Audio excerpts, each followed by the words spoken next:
Research shows that keeping a secret raises the body's production of stress hormones. It was a secret that tormented Michael Mack. It also led him on a journey to find forgiveness. And this podcast will take you on that journey. You're listening to Conversations with His Molester, a documentary podcast series from Capital Broadcasting Company. I'm documentary producer Clay Johnson. This 4-part series is a companion to the WRAL documentary Speaking the Unspeakable. We'll tell you more about that at the end of this episode. I'm going to start with a warning. This is a story about child sexual abuse, so it's not suitable for children. You did what he said, waiting for the end. And 1,000,000 years later, it came. That's from a play Michael Mack penned and performs called Conversations with My Molester, A Journey of Faith. It tells the story of him being sexually abused by his Catholic priest in Brevard, North Carolina, when he was 11. Michael uses the fictional name Father Gordon for the priest to protect his family and friends. I made a promise that I would keep that secret, and so I did. That secret was like a cancer on Michael's soul. Decades after the fact, I told my brother what happened in Brevard. He asked one question: what effects did it have on you? Effects of this secret? The biggest lie of my life? The one I told longest, telling nothing. A secret binding me to someone I never talked to, never saw, but who lived and breathed in my memory. One effect of the secret revealed itself to Michael the summer before his senior year in high school. He got a job as a counselor at a camp for boys.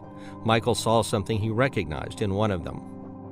An unhappy 8-year-old, curly red hair, freckles on tear-damp cheeks, mouth in perpetual pout. And then I had this impulse to invite him into my room, and we started talking, and so I invited him to sit on the bed next to me. You lean closer, his hair a drift of baby shampoo, your face so close to the heat of his cheek, you smell his breath, like apples. And this idea started forming in my mind about using him in some way. And at first it was kind of unconscious. I was acting on some kind of impulse and I didn't know where it was coming from. But as we were talking, it became clear to me that I was reenacting something that happened to me years before. And I was able to make the connection, fortunately, in that moment, that I was beginning to act out with that little boy the way that my perpetrator had acted out with me. But I thank God for the fact that before anything happened, I recognized where this was going and I backed away. And it never happened with him or with any child, but I recognized that impulse. Father Gordon planted that impulse in Michael when he sexually abused him as a child. Keeping that secret manifested itself in isolation, depression, and substance abuse. Michael eventually found healing in talking to therapists, family, and friends. But his talking didn't answer his questions. Only one person could do that, Father Gordon. Michael couldn't remember the father's real name, so he called the Archdiocese of Western North Carolina and got a name he thought might be the one. He searched that name online and found a priest who had been sued by 2 other victims, including one in North Carolina.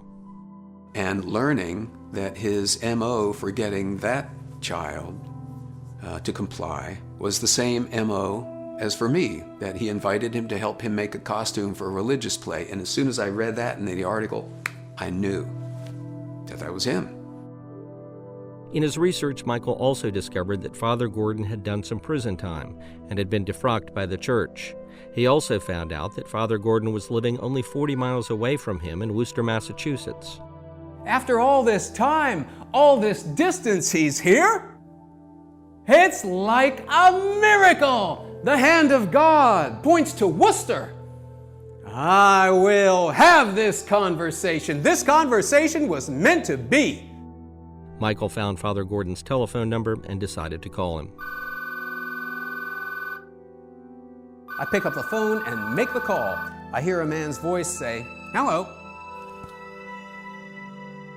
In that word, I hear a mouthful. I lost heart and I hung up. I said, "Sorry, wrong number," and I hung up. Michael decided to write Father Gordon a letter instead. I wanted to make it clear in the letter that I was not holding anything against him, that it would just be really meaningful to me to have a conversation with him about what happened. So I signed it, sealed it. It was in an envelope. It was sitting on my mantelpiece. All I needed to do was to drop it in the mailbox. Days went by, weeks went by, and I'm noticing I'm not putting the letter in the mailbox. Michael decided to drive to Worcester and deliver the letter in person.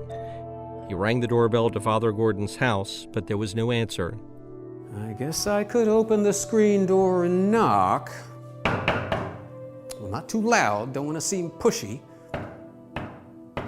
Not too soft, don't want to seem like a pushover, an 11-year-old. But no one answered the door. Michael returned home and returned the letter to his mantle. It sat there for 2 more years. As Michael headed out for a long Thanksgiving weekend, he finally dropped the letter in the mail.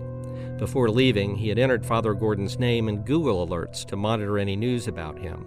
When Michael returned, he found an email alert about Father Gordon. And I discovered, to my amazement and really to my horror, that he was just killed in a fire. And I can't believe it. I can't believe that this guy who I have had in my mind for all of these decades, this guy who I was intending to meet, got this close to meeting, was now dead. I couldn't believe it. I could not believe it. Michael was so in doubt that he drove back to Father Gordon's house to see for himself. The upper windows like 2 scorched eyes. The bay window below, the black ragged mouth hacked out by a fireman's axe.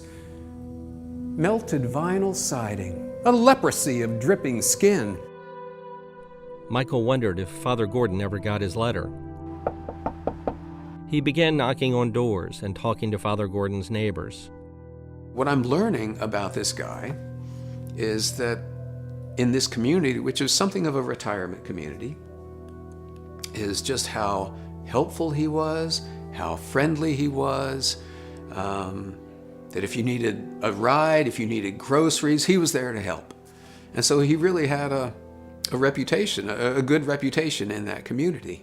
Michael found out the place and time of Father Gordon's funeral mass and decided to go.